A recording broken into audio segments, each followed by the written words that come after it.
Hello everyone and welcome to the channel. I'm Emmanuel, I'm an airline pilot, and welcome to the first flight of the Airbus A330 inside Microsoft Flight Simulator 2024. Before we start with this one, a very short story over here. Due to all the problems I've had with the simulator over the past couple of days, I actually decided to refund my copy bought on Steam. And within a matter of minutes, I got contacted by an Xbox representative who just offered me a gift code for the Xbox version of Microsoft Flight Simulator. So I thought, well, okay, I read a couple of reports online that the Xbox version seems to run quite a bit better. I therefore downloaded it. So Xbox version means the Microsoft's own version, not the Steam version here. And it actually does run quite a bit better, has a lot less connection issues, and overall makes a much better appearance than the Steam version of Microsoft Flight Simulator 2024. So, well, here we are. Now, right now I'm sitting in a hotel on a layover, so I only have very limited hardware with me. In all, I have my gaming laptop and the Thrustmaster Airbus joystick with no additional pieces of hardware like a rudder or anything, so things might look a little bit interesting on this flight, but these are the conditions under which we have to operate today. Now let's go ahead and talk about our mission parameters today. We are sitting here on the A330-300 with Rolls-Royce engines in Frankfurt, which is one of the enhanced sceneries from Microsoft Flight Simulator. And we are going to fly over to Cologne, which is only about 120 nautical miles, but is exactly one of those mission types that you would do in your A330 type rating. So it's basically going up, seeing how the plane handles, and then going down at our destination, hoping that the servers are going to last for that long. Alright then, let's go ahead and join the cockpit of our Airbus A330. Now, visually, I immediately gotta say this is the best looking A330 I've seen in any simulator so far. The visuals are just really good. Couple of things here and there, such as the light switches, which look a little bit small to me. But overall, this is by far the best looking Airbus A330 cockpit I've seen in the simulator to date. Also really worth pointing out that they have put some efforts into upgrading the first officer or the captain models, if we just change this one around, which really do make a good impression to me, even though I think they look a little bit large compared to the rest of the A330 cockpit, but that much just as a little background over here. Okay, so let's go ahead and not drag this into any length, but let's go ahead and actually do some flying. So the engine master levers are off, start selector norm, the weather radar is currently turned off. Windshield wipers off, landing gear lever down, and the battery voltage is greater than 25.5 on each one. Alright, battery switches are coming on, and the external power is coming on over here. Now with that out of the way, let's give the aircraft a little moment to boot up over here, and we can use that time to import our SimBrief flight plan. Here we go. So this is literally, as I mentioned, just a small test flight plan, Lufthansa 1 Frankfurt to Cologne. This is exactly the kind of stuff you do in your type rating. So we do have our flight plan down here, but be aware that this flight plan is generated by SimBrief and not by the internal flight planner. We will look a little bit more in detail at the Flight Simulator internal flight planner in a dedicated video. So, in terms of our payload, we can simply import it from SimBrief. So we have 161.5 tons zero fuel weight, which is typical for the A330. In terms of fuel, I will load a little bit more, and here's a small bug already. When it says airplane controls disabled when inputting text with physical keyboard, but when I press the backspace button, it apparently changes the view, so just be aware of that. So we are going to take 15 tons of fuel today. Frankfurt ground Delta. Charlie Mike. Oh no. We are gonna kill that in a moment. we are gonna kill that default ATC. Delta Charlie Stand by Mike 1. Yankee Lima taxi to and hold short of runway 25 center using taxiway November. Silence. Nice. Alright, our aircraft is loaded up. We're at a gross weight of around 176 tons now. Again, typical gross weight for a training mission like the one we are doing today. So, with the aircraft now powered up, let's go ahead and run the APU fire test.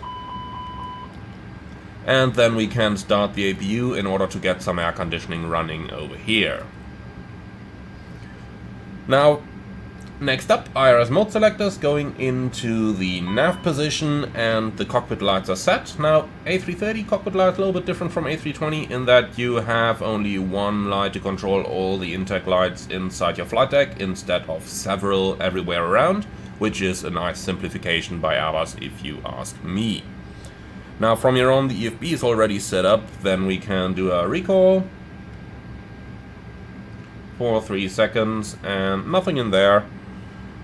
Alright, aircraft is in a good shape, accepted for duty, and then our last couple of checks down here.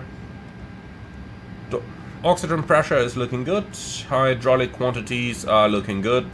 Engine oil quantities, they don't show by default, but you can go up here and turn on the FADEC manually, and when you do that, you get your oil quantity readings over here as well. Okay, then we can turn the FADEC back off. The flaps are up in agreement with the levers, speed brakes are retracted, and the park and brake. Let's release it. Apply brakes manually, which leads to around, yep, a decent pressure. And then we can set our park and brakes again. And just something to note, after a maneuver like this, the accu pressure should have dropped to somewhere over here. So looks like that is currently probably not simulated. You've basically got 7 brake applications out of the accumulator by the manual. When looking at the gauge, it really doesn't look that good, but hey, we'll leave it uncommented like that. Alright, over to the flight deck setup then. This is basically your standard Airbus setup over here, nothing all too special. However, you can be sure that I will do dedicated tutorials in the future. When turning on the fuel pumps, be sure to turn on the main pumps first, the standby pump second. Otherwise, if you turn on the standby pump before both of the main pumps are running, then you will end up in a situation like this, for example, where the standby pump is now going to start operating, and we want to prevent that. Therefore, be sure that the main pumps are on first, and then the standby pump comes on. When turning them off again, standby first, then the mains. Alright, engine fire test is looking good. Over here on the right side, not all that much to do. Looks like this aircraft here. No, not you. You. Looks like this aircraft over here is not equipped with any cargo heaters. So, QNH 1013, the terrain on ND is off, north reference is selected to magnetic. Then we can check the date, so it's the 21st of November 2024 when I'm recording this one. The clock goes to GPS. And the anti-skid switching is on. Then I'm gonna ignore ATC for this one. Weather radar. Predictive wind shear is off for now. Ground control sensors coming on. Weather and turbulence selected. Gain calibrated. And the tilt can go somewhere up here around 5 degrees or so. Alright, down here there is nothing more to do. On the transponder, above is already selected. And the squawk. Oh, look at that. The click spot is blocking it and I can't enter. Now I can enter 0. That's a little bit room for optimization here with the click spot. Alright, and with all of that out of the way, let's go right into our FMS. So I'm going to do a manual FMS setup over here because, well, we want to see how much this thing can do. The first thing I noticed though is that the waypoints I saved on my earlier flight are actually still retained. Of course, I did do a little test sector over here to see how the airplane would behave. So the waypoints are retained, that's quite cool, even though it is SOP that we actually delete those. Alright, A330-300, the nav database is current, Trent 700 engines. Then let's go onto the init page, and we are going from Frankfurt to Cologne. And the alternate is going to be Düsseldorf. So we are die Lufthansa 1, cost index 10, and cruise flight level 120. Okay, so let's go ahead. Flight plan page, Frankfurt, departure, 25 center, and we are going to depart via the Tobag 3 Golf departure. 2-engine heavy aircraft, usually it's the Golfs on runway 25 center. And then for the arrival in Cologne, it's going to be an ILS approach onto runway 31 right. And we're going to take the transition out of Charlie Oscar Lima and insert. Right, then let's go ahead and have a quick look on the nav display to see what we just created. And, well, straight ahead Delta Fox 234, 200 knots, right turn 133, 220 knots, 131, 238, 250 knots, Tarbum, Tesca, Tobak. We can remove that discontinuity down there. And, oh, what's that? Well, that does not look very good. That routing is messed up down there. Oh well, we're gonna deal with that in flight. For now, the waypoints itself, Cola 85, intercept.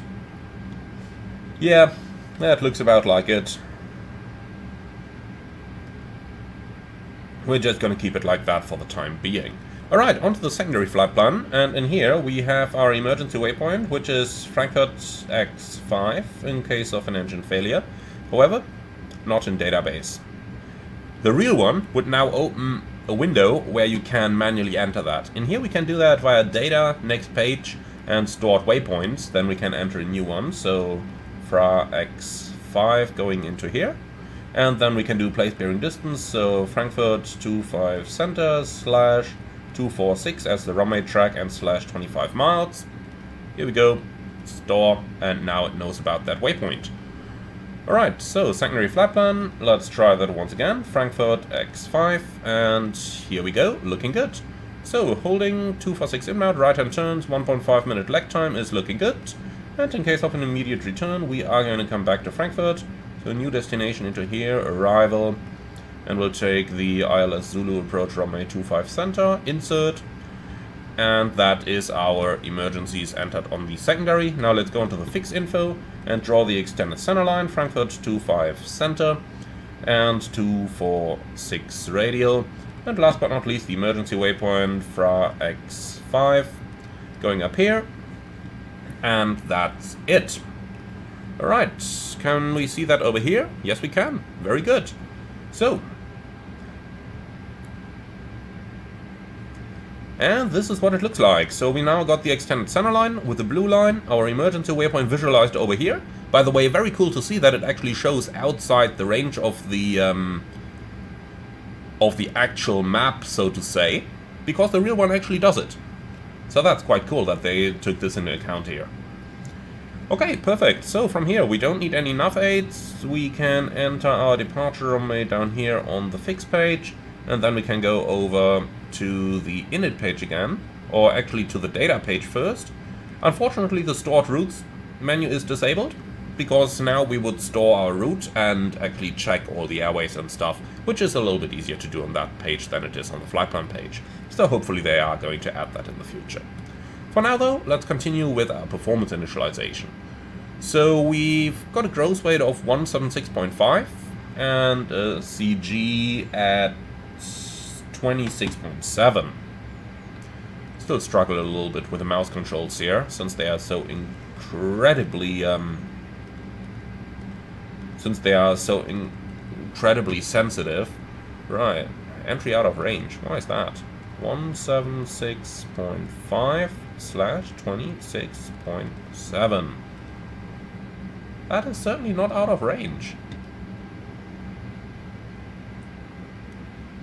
1765, 26.7. No, that. Well, it probably wants to prevent me entering that. First of all, because I'm a dumb idiot trying to enter the gross weight into the zero fuel weight. However, it should not block you from doing that. And 176.5 is actually, depending on the version of the A330, a weight that is acceptable. But, nonetheless, it should be 161.6 and 26.7. Let's see if it accepts that.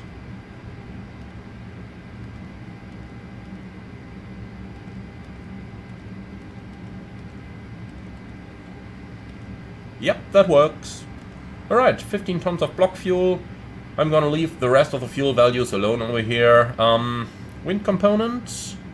Let's see, OFP, average wind component, headwind 13 knots. So H13. Alright, onto the performance then. Now, we are going to do flaps 2 takeoff and trim 26.5, so we are somewhere over here on the trim scale. So let's say up 4, well, let's make it up 4.5. Here we go. Flex temperature is going to be 60 degrees. 60 degrees. Don't tell me. And here we've got a bug, my friends. The flex temperature on the A330 is always entered with an F in the beginning, because the A330 supports fixed D rates for the takeoff as well. So to tell the aircraft which you want, flex temperature or D rate, you either have to enter an F or a D. And not just the temperature itself, which is A320 logic. Just saying. Alright, for our speeds, 140, 140, 145. And then, something that on the A330 you absolutely got to do is you go to the next phase and then enter your climb D-rate up here as well. So we are going to use D2 in order to D-rate our climb performance. This is something that we do on all flights, and in general we say with a gross weight of 200 tons or less, we use D-rate 2, and above 200 tons we use D-rate 1. And we basically never use full unless required for performance reasons. Okay, and with that, our FMS setup is basically finished. So last thing for us to do is to go up here to the FCU. QNH 1013 is correct. Flight director's coming on, constraints are selected. Climbing initially to 5000. And on the FMA we got climb nav 1, flight director 2, 5000 in blue, the speeds are in, QNH is in. So we can turn on the VOR displays down here, and that's basically our setup completed. So I'm really surprised that I gotta say that for a default aircraft this was almost a one-to-one copy of the real A330 flight deck setup, including the FMS. Few things here and there, such as the flex temperature not working correctly, or the entry of pilot waypoints not working that well. But apart from that, it mostly did what it should. Now, I just want to try something down here. If you go onto the vertical revision page of some waypoints, step altitudes. Just want to see if it supports those. Let's say we want to do a step to flight level 140. Yep, different page from what we have in the real world. So let's say my step waypoint is going to be Tesca. Let's do Tesca. Format error. Okay, does it want Tesca / level? This is a different page than what we have in the real world. So I'm just experimenting here as well. Okay, Tesca at level 140. And it actually has the step in here. Now that's cool. Let's just view this over here. Okay, we've got our top of climb somewhere over here. At Tesca we have the step climb. That's pretty cool. That's pretty cool. Okay, so very nice to see that it actually supports this kind of functionality. Alright, with that out of the way, I'd say we can skip the briefing over here and we go right into the checklist. So, cockpit preparation checklist. Gear pits and covers removed. Fuel quantity is 14,960 kilogram balanced. Seatbelts on, ADIRS. Nav Barrow Ref, QNH 1013. Cockpit preparation checklist completed. Alright, excellent. So let's go ahead and disconnect the externals down here. So that's got to be under the ground menu. Toggle GPU. We've already removed the chocks and stuff. Excellent. So the only thing I'm missing in the EFB is actually charts. Flight Simulator 24 has Lufthansa system charts, Lido charts, available, so I'm wondering why they didn't integrate those into the EFB. Well, a question that I better not ask for the moment. Alright then. So, beacon coming on, transponder going auto, and then let's do the before start checklist. Park and brake is set, takeoff speeds and thrusts. V1 140, VR 140, V2 145, flex 60. Windows are closed, and the bacon is tasty. And on. Before start checklist complete. Alright. So, engine start selected to ignition. And engine 1 start. So, N3 is going up. After a little while, N2 is also going to start rotating, and N1 should come in at 5%. Below 5 it can't detect anything reliably, so let's see how that's going to go. N2 is coming. And, wow, N1 kicks in at 5%. That's quite accurate. The fuel flow is a little bit high though. It normally starts at around 300 kilos, not immediately at 700, which is the fuel flow that it has when it is all the way at idle thrust already. But overall, I've got to say that the engine start sequence isn't that bad. Quite the opposite indeed. Pretty close to what the real engine would do. Couple of tidbits here and there, like N1 already being at idle while N3 was still increasing, but hey, here we go, avail. Alright, engine 2 start. And I suppose the engine 2 start is just going to be a direct copy of the engine 1.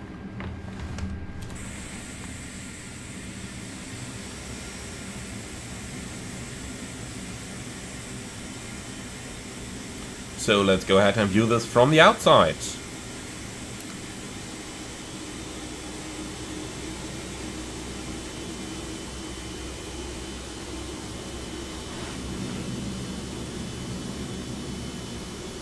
By the way, tell me guys, isn't this one of the most beautiful aircraft there are?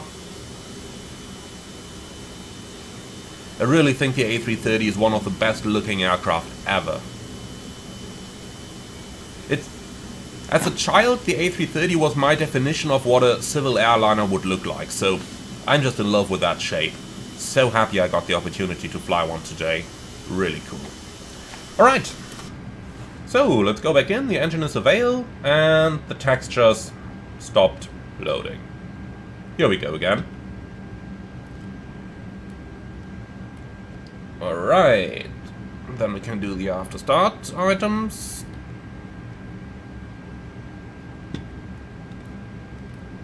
No anti-ice needed today, and that's it. Alright, after start checklist. So, anti-ice off. Ecom status checked, pitch trim should have been at 4.5. The airplane should have automatic trim. It should automatically trim the takeoff setting. Okay, and rudder trim is at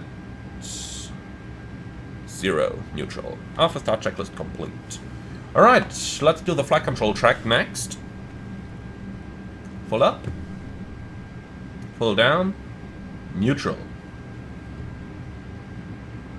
Full left.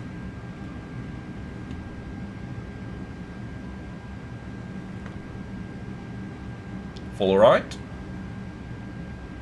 Neutral. And the rudder. Full left. Full right. Neutral. Now something that's quite cool that you'll see over here is that the ailerons actually droop when the flaps are extended. So this would be the normal neutral position, but this is the neutral position when the flaps are extended. So quite cool to see that they actually simulated that. Alright, so we're clear on the left side. We are, well, kinda clear on the right side. Let's just give this a go, shall we? So lights coming on. Park brake off. And the airplane should definitely roll on idle thrust. Even at the max takeoff weight it should. So unless you are going uphill, the A330 will always start accelerating in idle. A little bit slower acceleration at the max takeoff weight, of course, but this actually looks quite good to me. Alright then, brake check. Pressure 0. By the way, something I really came to love is the variety of different aircraft models that we've got in the new sim. Like over there we've got an A340-300, a 777, A340-600. And the right side is clear. What are you doing, my friend? Hopefully gonna turn away. Alright, talk about turns. We overshoot a little, and then we go right into the turn. The turns are something where you've got to be a little bit careful with the A330, as you can very easily lose your speed, and when the aircraft comes to a stop in a turn, then you've got a problem.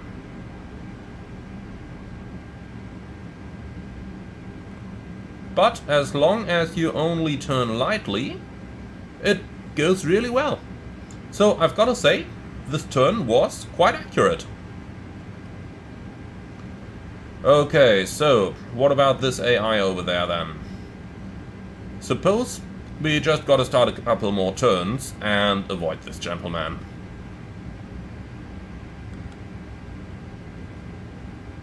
So let's turn back over here. In terms of the airports itself, Asobo enhanced Frankfurt, and I've gotta say they did quite a job compared to the version in FS 2020. And this one actually looks quite a bit better. Now, not perfect, but it does its name as an enhanced and handcrafted airport justice. That's what we can say. Okay, A320CO over there. Or A319 actually. We are gonna go and follow him.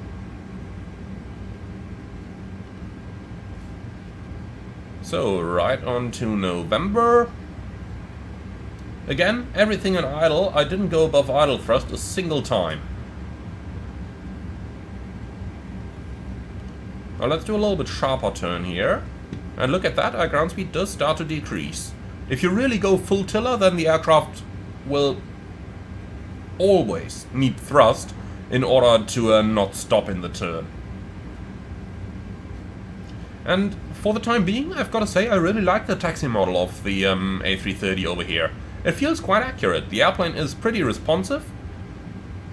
And you've got to use small tiller inputs in order to make it taxi properly, but when you do that, it actually taxis pretty nicely.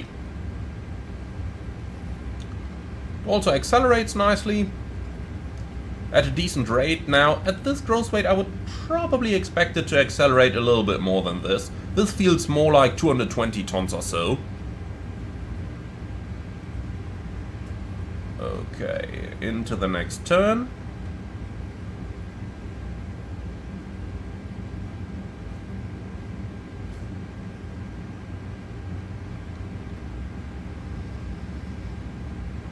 So we are clear on the left side, lovely A220 over there. The variety of different AI aircraft is really good.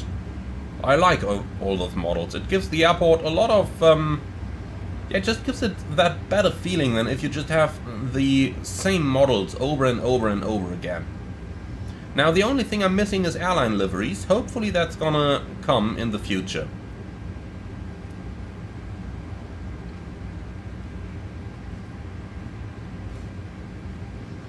Okay, so here we are on the way to runway 25 center.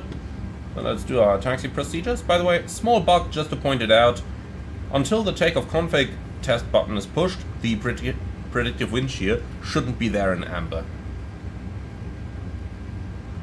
Okay, transponder is looking good, weather radar is coming on, and PWS auto of course. And then takeoff config. I said takeoff config. Hello? Ah, three. Well, third time's the charm, here we go. Okay, no changes to the takeoff briefing, we leave everything as it was. Taxi checklist, please. Flight controls, checked. Flap setting, conf 2. Radar and predictive wind shear, on and auto. Engine start selected, norm, ECA memo, takeoff no blue. Taxi checklist complete.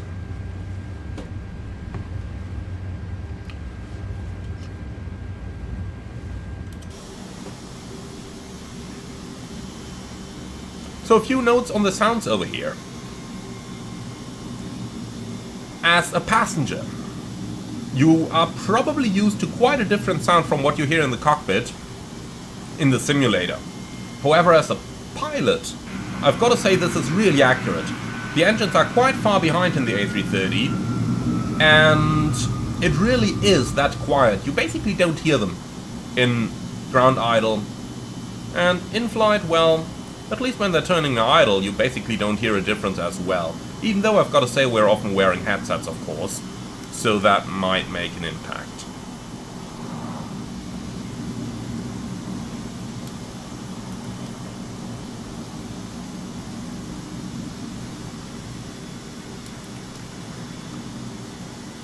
Really beautiful model. Really, really beautiful model. INI builds have once again outdone themselves in terms of the modeling. But we know that they're good at that, do we?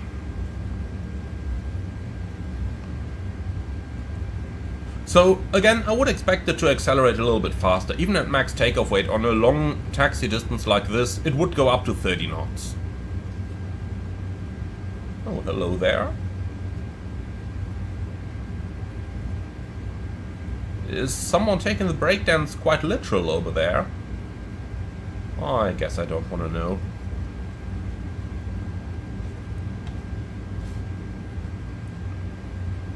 Okay, so A320neo standing over there, and a 747-8 majestic aircraft.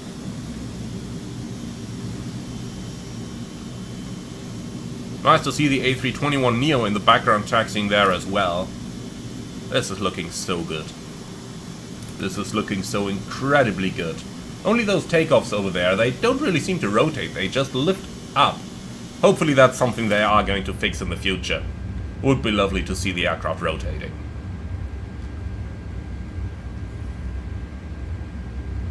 Okay, so Lima 5 over here, and Lima 4, and then we'll go over there onto Lima 3, and that's the one we're gonna take. In general, in FS24, it appears to me that aircraft are still starting the takeoff roll from some 300 meters down the runway, which we absolutely don't do in the real world. No comment on this, by the way. If you do happen to do this real world, and send me a video of it, of yourself doing it, I'm gonna give you $5 for that. Promised.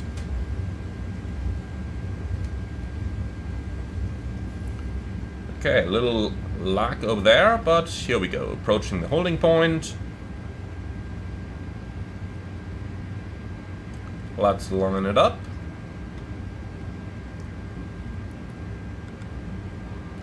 So, TCAS shows us clear on the approach. In the real world, they'd be landing 25 left instead of center, even though visual approaches are done. So you've always got to have a look outside. Cabin crew, prepare for departure. Lineup checklist. Takeoff runway, 25 center, Lima 3. TCAS, Tara, PEX 1 and 2, off. Lineup checklist complete.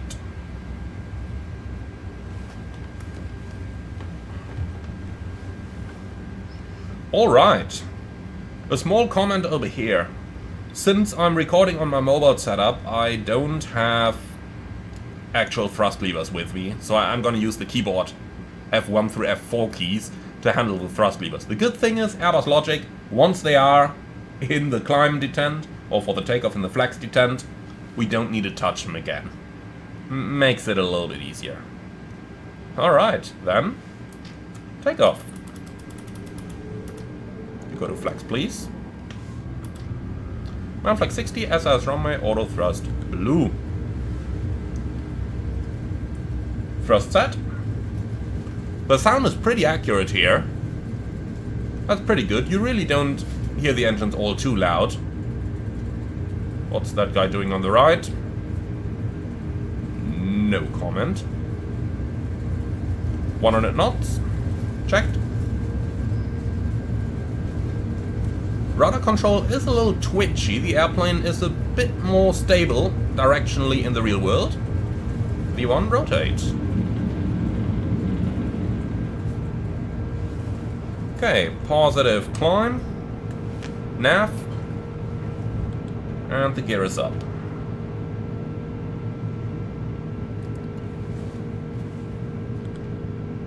The airplane feels rather responsive, I've got to say. In the real world, it's not all that responsive. Let's turn on the autopilot, though, and see what's gonna happen.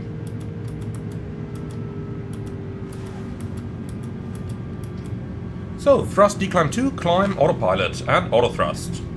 Flaps 1, speed checked. Flaps 1.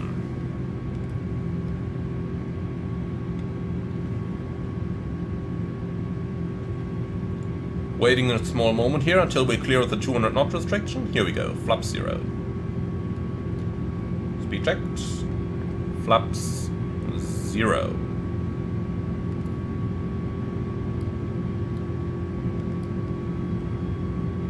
Alright, up and in the air. Again, the sound set, really good in my opinion.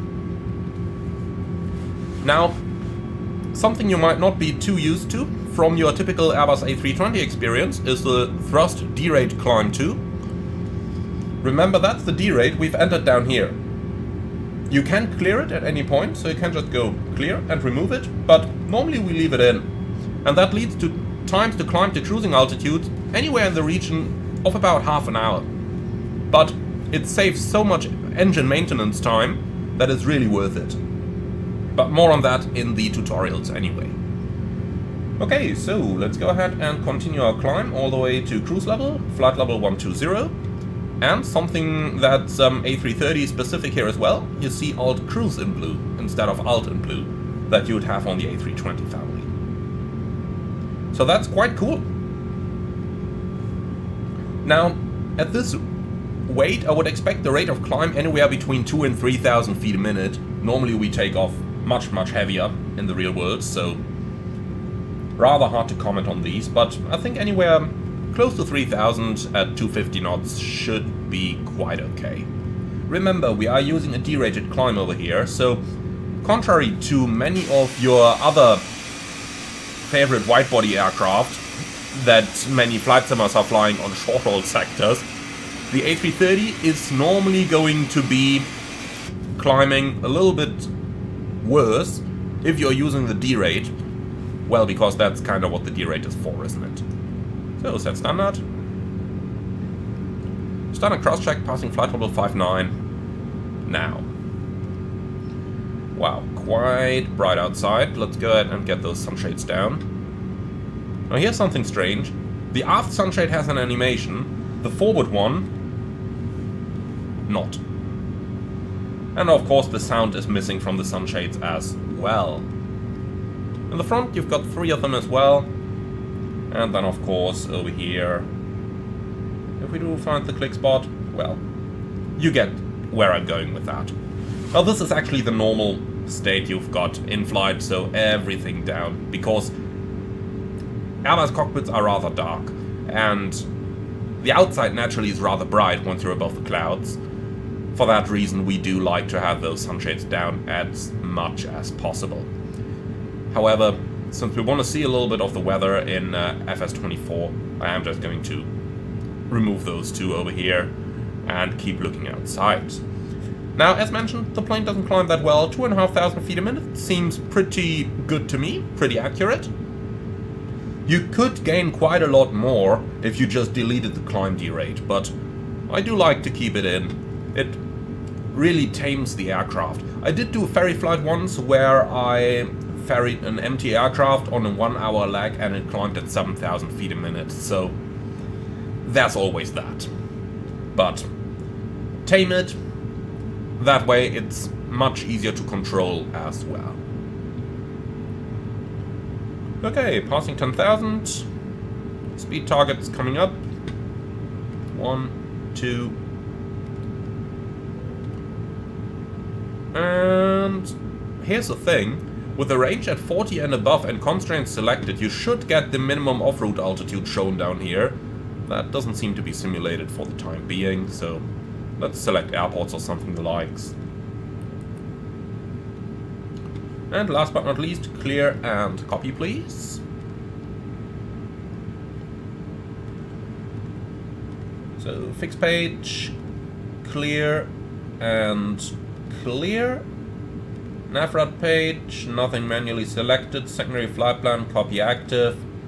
And then we're looking at cruise 120, optimum 397. No, that's not correct. The optimum in the A330 is dynamically calculated and takes factors such as the length of the route into account. So this should show us something like maybe flight level 120 or so, but certainly not something close to 400. Okay, speed alt cruise star. Again, alt cruise star, not alt star.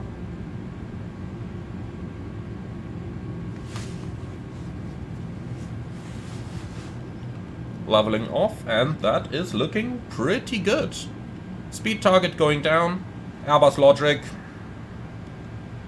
Many pilots actually do contradict that by just going selected speed in the climb if they are going to cruise at such a low level like we are today. Alt cruise. Okay, so this is looking pretty good already. Over at Tesca, we've got the step climb that we've programmed, and you can see that by the arrow going up over here on the ND. So quite cool that they've simulated that. Now I want to do a couple of experiments here before we start preparing for the approach. First things first, can this aircraft fly an offset? Nope, nothing happening when I click on this. Can fly holding? Yes. Well, I tell you what, I'm going to do that. Insert the hold. Let's see how that's going to perform. So, the holding is in, the step climb is selected. Now the step symbol should stay at Tesca. But okay. Now let's go back to the... Let's find a vertical revision page over here. One that actually supports step climbs. I have a feeling... Yeah, here we go. Step alts. Now, in the real one, if you take those out and you only enter an altitude, it should do a dynamic calculation for you to tell you the optimum step point. Looks like this one doesn't. Okay, well that's fine. Okay, speed is going down to holding speed. That's... No, wait a moment. Holding speed would be somewhere above green dot, not below it. Maybe around 220 or so. This is definitely too little. But let's see. According to Airbus logic, it should remain the green dot speed and not go down to below green dot. As long as we're in a flaps up configuration. So let's see what's gonna happen. Then we'll just do a round in the hold, and thereafter we are going to direct towards our destination, or at least towards the initial approach fix or something, in order to fly an approach. Oh, look at that. Now the speed has corrected itself up to green dot, and that's looking good to me. So, we don't have offsets, unfortunately, but let's see if we can program our equal time points. So, there's two more functions that are used really a lot. First of them is the equal time point, which unfortunately is not simulated here. I really hope they are going to add that in the future, since that's a very important feature. Now, the closest airports are also often used, but it seems it doesn't really filter out. Well, it does seem to have a filter for runway length, but there's still quite a lot of airports in here that I would rather not expect. Okay. Anyway, we are going to keep it at that. The other function is entering equal time points. So with a focus on entering over here. So what we do is you go to data, next page, stored waypoint, new waypoint, and then we can enter, for example, EEP1 for an ETOPS entry point number 1. Now you enter the latitude and longitude. By the way, small error over here, that decimal should be one step further to the right. So you should have 5 steps in front of the decimal, 1 thereafter. In any case, what we can do is, let's just take a random waypoint over here. Let's say Tesca, and then we just want a waypoint 10 miles to the north of it. So Tesca, and if this was an actual ETOPS flight, you would get the information based on latitude and longitude out of the OFP, by the way. So Tesca 360/10 miles. Right, let's hit store. And now we've got ETOPS entry point 1 over here. Let's go onto the flight plan page. Fixed info. EEP1. Airport not in database. It's not an airport. EEP1. Huh. That's interesting. Well, let's try that one more time on the progress page. Okay. Well, that's not good. I have a feeling I know what's going on in the background here. Those ETOPS points use 4 characters.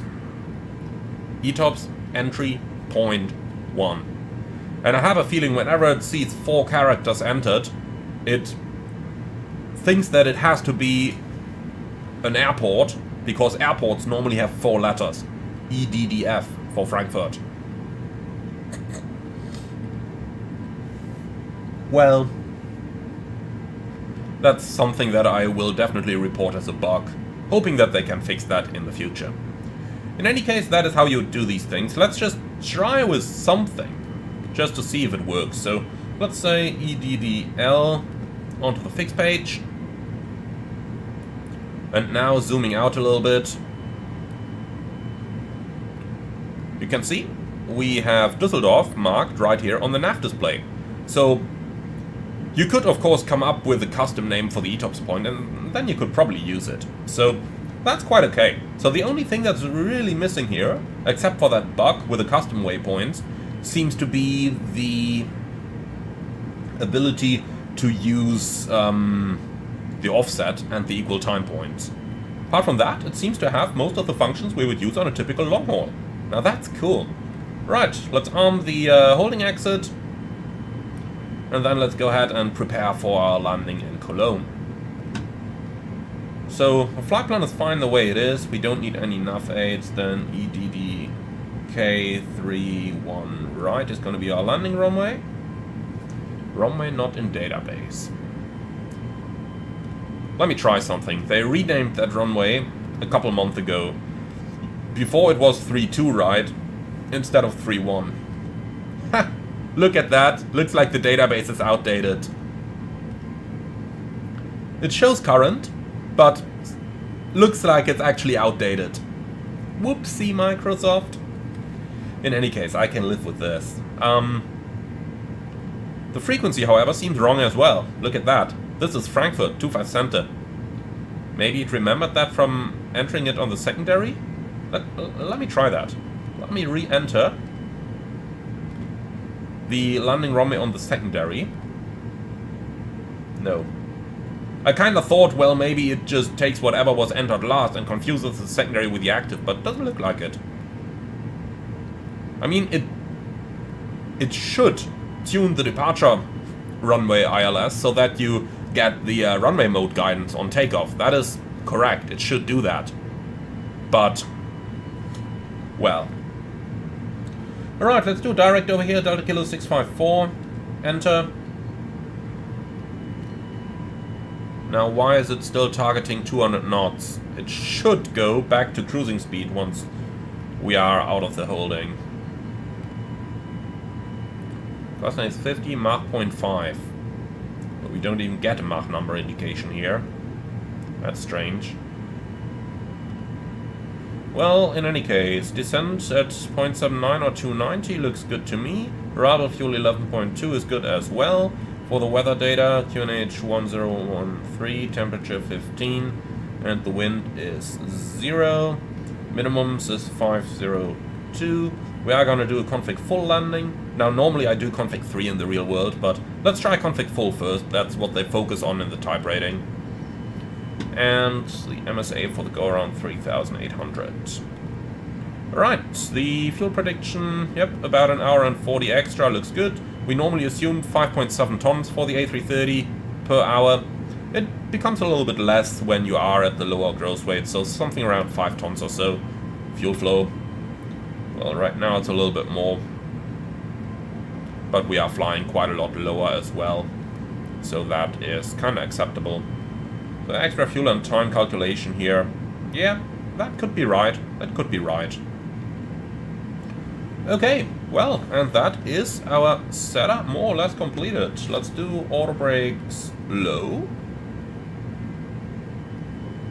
And that's it. So, let me just bring the airplane up to 290 knots here. Let's do selected. Here we go, 290. And let's listen to that.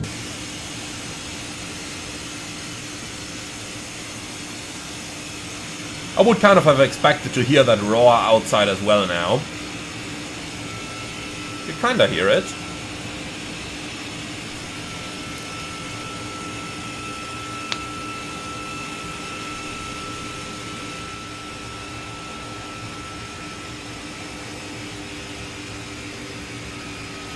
The graphics are just stunning, aren't they?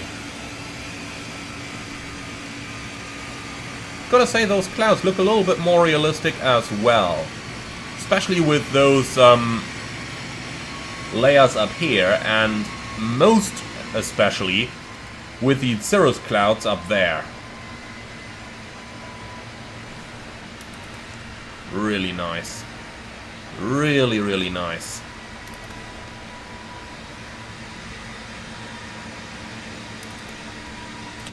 Okay, let's go back inside. We're about to approach the top of descent, around about 6 miles to run. Speed 290 is okay. I'm gonna keep it...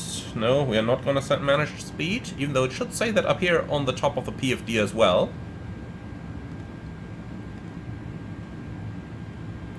I'm just gonna keep it like that, so that when we initiate our descent we don't have that rapid speed change that Airbus aircraft are unfortunately rather known for. Okay, so let's just have a quick look over here.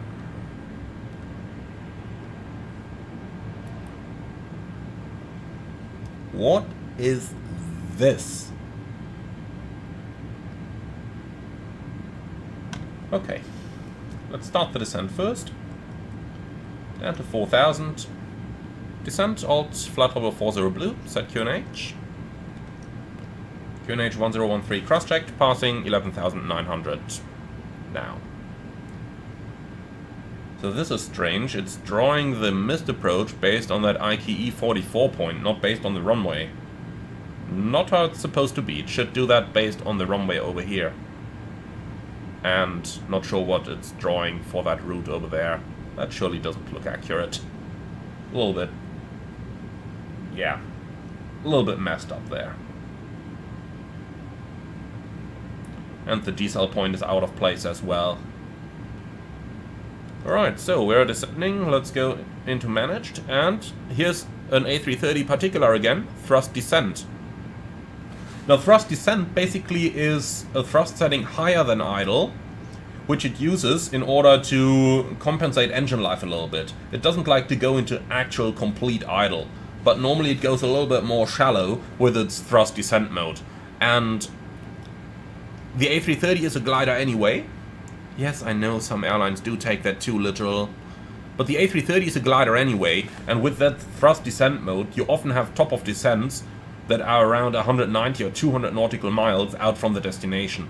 ATC is normally rather unhappy when they have you asking for descent that early, because it doesn't really fit into the typical airspace structures, but that's just how the A330 is, so I'm not going to complain about it.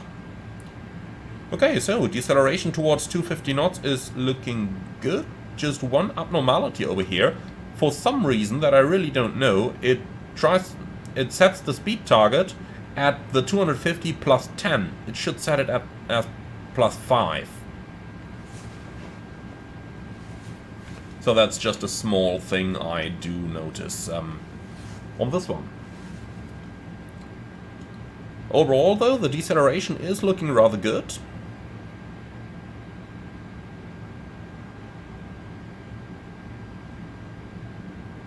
So we're reaching 250 knots. Almost exactly at 10,000. So that's quite a well done VNAV there. Yep. And thrust descent. Strangely, it stays in idle though. When it transitions from thrust idle to thrust descent, it should normally increase the thrust a little bit. Okay. So, passing 10,000, lights on, signs on, constraints LS. We do have GPS primary, and the start selector is in norm. Very good. Only the frequency is wrong. By now it should definitely have auto-tuned the ILS frequency of the destination runway, and that is 111.1. Well, let's do it manually then. 111, 316. You could say I might have used this already a few times. Gotta correct myself though, it's 315 now. And, well, that's it. A prediction down there just strikes me. That's of course not correct. Distance to level 40 is more than 0 miles. As you can obviously tell. Alright, in any case, let's go down to 3000, and then from there we are going to start the ILS approach. So overall, by now I've got to say I'm really impressed how good this is. A lot better than our first experience with the Inibuild A320 back in MSFS. The A330 in FS24 is doing a really good job here. So, ILS India Kilo Echo November is identified. Approach checklist, please. Barrel ref, QNH 1013. Seatbelts on, minimum. Well, that should be showing by now. 502 is in there. That's a bug. That's definitely a bug. The minimum should be showing up here. Well, in any case, minimum Barrow 502, auto brake low, engine start selector norm, approach checklist complete.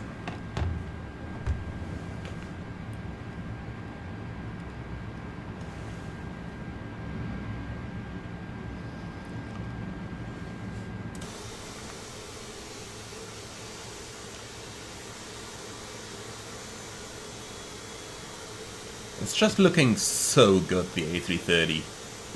Really one of my favorites.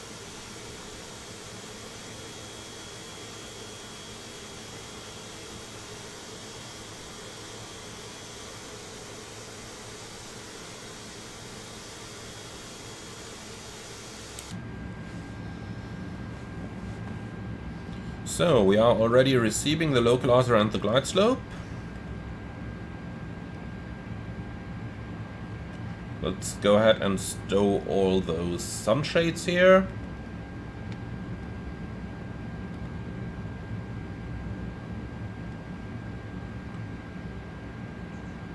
They should have a very nice tone to them.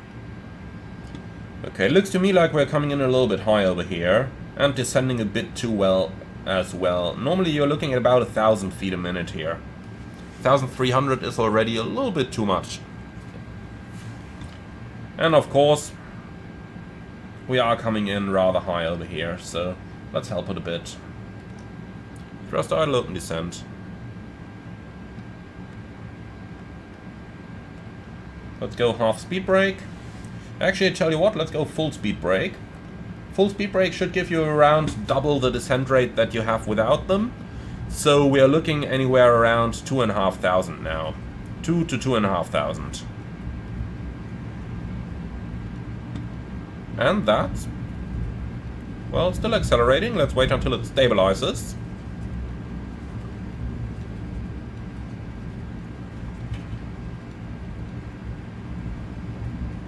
Yep, that's quite accurate. That's exactly how I would expect it to behave. Very cool. Right, 1,000 to go. Now, here's something. You've got to be really on top of your speed control on the approach. Speed alt star. And I am going to activate the approach phase here. Checked. Okay. You've really got to stay on top of your speed. The A330 is a hog to slow down. Even when compared to the 737, which people call slippery, the A330 is a whole different world. So, we'll arm the approach mode here. Cat 3 dual, autopilot 1 and 2, glide slope localizer blue. Deceleration level flight is one thing, but be sure, Lockstar, be sure that you have your flaps out and are down at the S speed when you intercept the glide. Otherwise you can immediately lower the landing gear. You aren't going to get that airplane slow anymore. Okay, flaps 1. Speed checked. Flaps 1. Now, when the aircraft is down at the S speed, in flaps 1, you're looking at a pitch that's somewhere around 8 degrees. Quite impressive when you look at it visually. Probably not going to happen today. Glide slope star. Alright, and here I just created that exact situation that I told you not to get into. You aren't going to get it slow anymore. Gear down. Now here's an A330 gotcha as well. You can see that the maximum speed indication, VFE next, is at 205 when you're in config 1.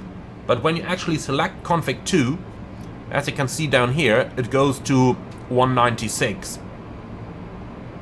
So that is exactly like that in the real world, and I'm gonna show you now. Very easy to accidentally put the airplane into an overspeed condition there.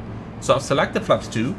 As long as the flaps are in the 1 or above position, you see 205 as maximum speed, but now it jumps down to 196 as the flaps go past the 1 position towards 2. That's a real easy gotcha to mess over your, well, let's just say to mess over your files at your airline, because that is surely going to go into them when you overspeed the flaps like that. Very nice A330 gotcha, and I've modeled it splendidly.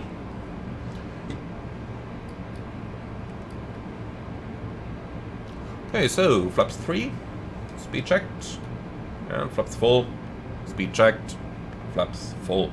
Waiting for the cabin, and apart from that, we are good to go for our landing. So overall, really, really accurate. I'm really happy with that. So autopilot off, Cat 1, 1000. checked.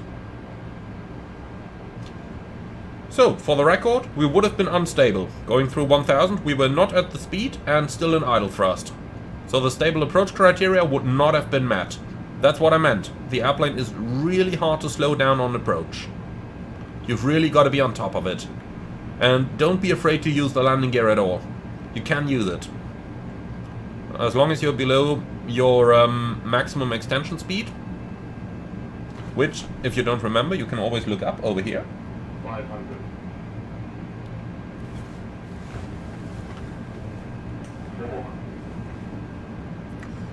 So the plane is a little bit sluggish on the controls, just like the real one. You've got to learn to fly this. It has a little bit of delay in your control inputs, due to the size and the inertia of the aircraft, of course. So it does take a little while to get used to how the A330 flies, but once you get into it, continue. By the way, why are we showing 4 wides but below the glide? That's the old MSFS bug. 50, 40, 30, 20, retard 10.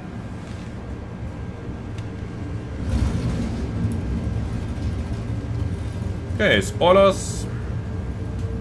Reverse green, decel. Are those taxiway? Look at those lights on the centerline there. 70 knots.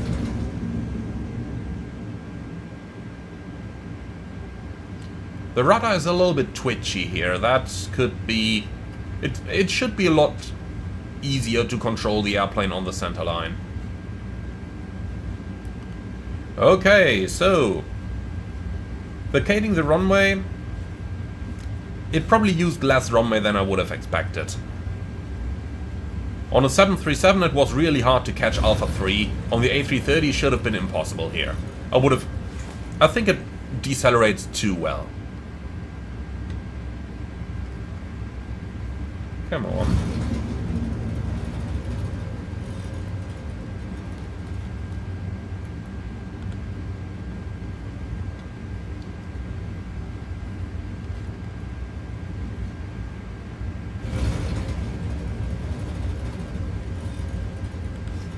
Man, what's wrong with this surface over here? I taxied this way quite a lot in the real world. I can tell you it is not that... it's not that uneven. It's a very even surface in the real world. Alright, APU starting.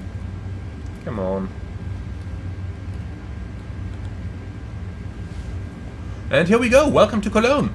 So, what's my first impression on our first flight with the inbuilt A330 then? I've got to say, this is probably the best default aircraft I've flown in any simulator yet. For the very most part, those systems are pretty accurate and behaving really, really well. Most of the behaviors, but also the flight dynamics of the aircraft felt pretty good. You've got to get used to it going left and right and still rolling for a bit after you've released the stick.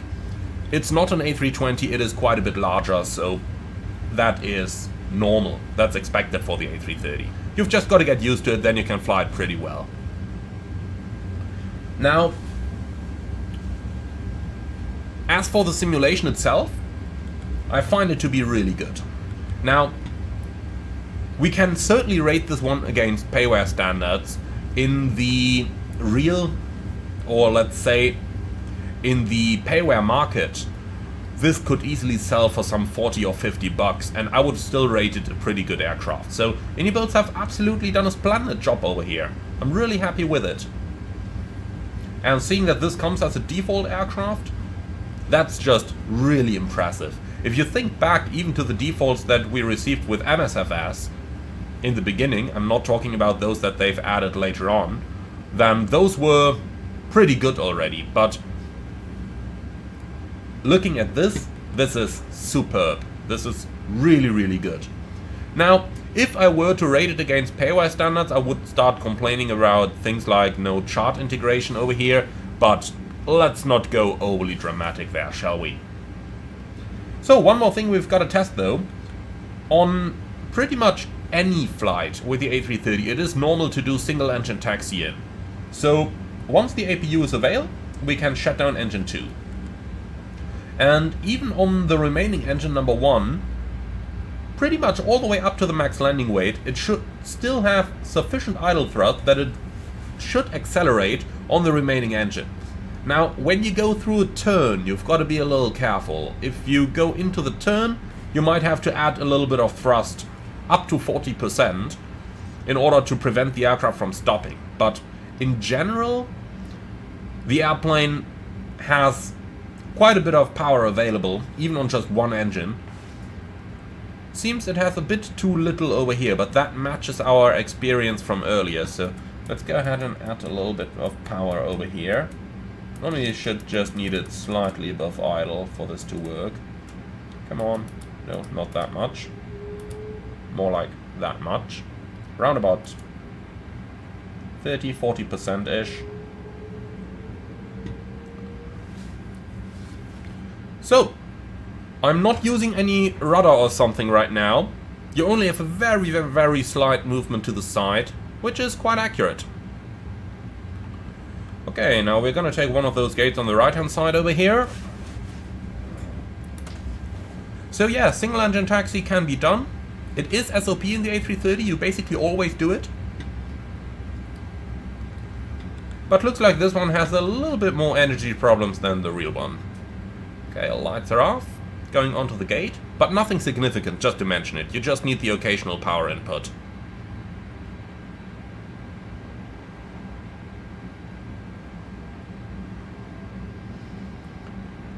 Okay, and here we come, onto the gate.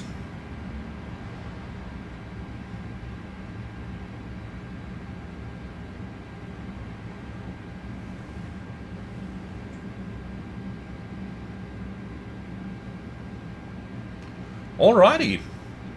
So, no marshaller over here. Well, I'm just gonna stop it somewhere over here then. Looking good. Parking brake is set. And then let's go ahead. APU bleed on and engines off. Cabin crew, all doors in park. So the engines are running down. Let's give it a bit until the N1 is below 5% so that we can turn the beacon off. Here we go. Beacon going off. Now the cabin crew should disarm the slides. Well, in the real world, of course, we would have done it like this. Cabin crew, all doors in park. Let's see if that PA button is the trigger there. And normally once the slides are disarmed, we would turn off the fasten seatbelt sign. Last but not least, as I told you, standby pump going off first. Nah, for some strange reason they keep the slides armed. Okay. Well, that's fine with me. So, parking checklist please. Parking brake hot shocks, brake set, engines off, fuel pumps off, parking checklist complete. Alright my friends, and here we are, our first flight in the Inibuild's A330. So we do get a brake hot light showing there. Let's take a quick look. Yeah, 300 degrees seems about right. That's definitely something I would expect after a landing like this. And after a taxi like this, especially with the use of that auto brake, 300 to 350 degrees. Looks about right to me. Well, my friends, and there we have it, our first flight of the Inibuild's Airbus A330. Now, what's my opinion? Gotta say, for a default aircraft, I absolutely love it. And even if this was payware, I would still absolutely love it. So, overall, really, really well done. Now, I just managed to get stuck in the staircase over here. Can't move anymore. Well, no further comment on that. So let's just do it like this. Oh, interesting. No comment. Let's not undo anything of our good experience here. So overall, really, really well done. They caught quite a couple of the nuances of the A330. Some smaller ones are missing, think flex temperature and stuff, but overall, I have to say the experience is really good. And for a default aircraft, absolutely amazing. Well, and that's our first flight in Microsoft Flight Simulator 2024. I do hope that you all enjoyed it. You can be sure more will follow, including a full tutorial series. But for the time being, thank you very much for watching. I do hope you liked this one. Be sure to leave your feedback in the comments beneath the videos and tell me your first experience with Microsoft Flight Simulator. Once again, to point it out at this point, I really got fed up with the Steam version and I actually refunded it. Interesting jetway down there, by the way. I really got fed up with the Steam version and actually refunded it, and within a matter of minutes Microsoft wrote me and gave me a code for the Xbox version, respectively the Microsoft Store version, and that one runs a lot better than the Steam version. So maybe something for you to consider doing as well, even though I gotta admit, chances to get a free copy of the store version if you request the Steam, well, that might happen to you if you're a streamer. Probably not as a standard customer, but there's always that. So thank you very much to Microsoft for providing my copy of Microsoft Flight Simulator 2024. And thank you very much to Inibuilds for programming this wonderful Airbus A330. Thank you so much for watching, everyone. As always, be sure to like, comment and subscribe. And if you're up for more, be sure to hit that little bell in the subscription button so that you're updated with new videos as they come. Last but not least, if you really love what I'm doing on this channel, I would appreciate a small donation through the Buy Me Coffee link in the video description below. For now, thank you for watching and see you all again on the next one.